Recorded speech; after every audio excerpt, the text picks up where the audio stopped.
প্রধানমন্ত্রী তারেক রহমান বলেছেন, মানুষের পাশে দাঁড়ানোর আদর্শই বিএনপির রাজনীতির মূল কথা। আজ বিএনপির প্রতিষ্ঠাতা শহীদ রাষ্ট্রপতি জিয়াউর রহমানের ৪৫তম শাহাদাত বার্ষিকী উপলক্ষে আয়োজিত অনুষ্ঠানে তিনি এ কথা বলেন। নিজ নিজ অবস্থান থেকে সবাইকে রাষ্ট্র গঠনের কাজে সহযোগিতা করার আহ্বান জানান প্রধানমন্ত্রী। রাজধানীর শেরেবাংলা নগরের জিয়া উদ্যানে চিরনিদ্রায় শায়িত বিএনপির প্রতিষ্ঠাতা সাবেক রাষ্ট্রপতি জিয়াউর রহমান। তার ৪৫তম শাহাদাত বার্ষিকী উপলক্ষে শনিবার শ্রদ্ধা নিবেদন করতে আসেন প্রধানমন্ত্রী ও বিএনপির চেয়ারম্যান তারেক রহমান। দলের কেন্দ্রীয় নেতাদের নিয়ে পুষ্পস্তবক অর্পণের পর প্রধানমন্ত্রী কিছুক্ষণ নীরবে দাঁড়িয়ে বীর মুক্তিযোদ্ধা জিয়াউর রহমানের প্রতি শ্রদ্ধা জানান। শ্রদ্ধা নিবেদনের আগে স্থানীয় সরকার মন্ত্রী বলেন, শহীদ রাষ্ট্রপতি জিয়াউর রহমানের দেখানো পথেই এগিয়ে যাচ্ছেন তারেক রহমান।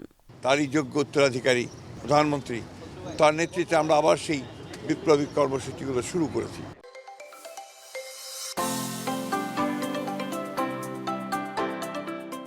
পরে রাজধানীর মানিক মিয়া এভিনিউ এলাকায় টি&টি খেলার মাঠ, শ্যামলী স্কয়ার মাঠ, সরকারি বাংলা কলেজ সহ বিভিন্ন এলাকায় বিএনপির উদ্যোগে অসহায় ও দুস্থদের মাঝে বস্ত্র ও খাদ্য বিতরণ কর্মসূচিতে অংশ নেন প্রধানমন্ত্রী। এ সময় শহীদ জিয়ার আদর্শ ধারণ করে দেশকে এগিয়ে নেওয়ার কথা জানান সরকার প্রধান। এই দেশটি কারো একার নয়, এই দেশটি ২০ কোটি মানুষের দেশ। কাজেই যেহেতু দেশটি আমাদের, সেই জন্য আমাদের সকলকে মিলে দেশের ভাগ্যের পরিবর্তনের চেষ্টা করতে হবে। পরে জিয়াউর রহমানের শাহাদাত বার্ষিকী উপলক্ষে নয়াপল্টনে বিএনপির কর্মসূচিতে অংশ নেন প্রধানমন্ত্রী। অসংখ্য নেতাকর্মী তাকে স্বাগত জানান।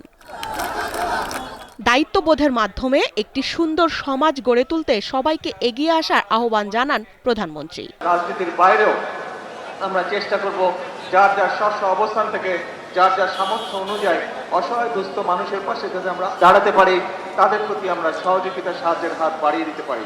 জিয়াউর রহমানের শাহাদাত বার্ষিকী উপলক্ষে ঢাকা মহানগর উত্তর ও দক্ষিণ সিটির ১৭টি স্থানে বস্ত্র ও খাদ্য বিতরণ কর্মসূচিতে অংশ নেন সরকার প্রধান।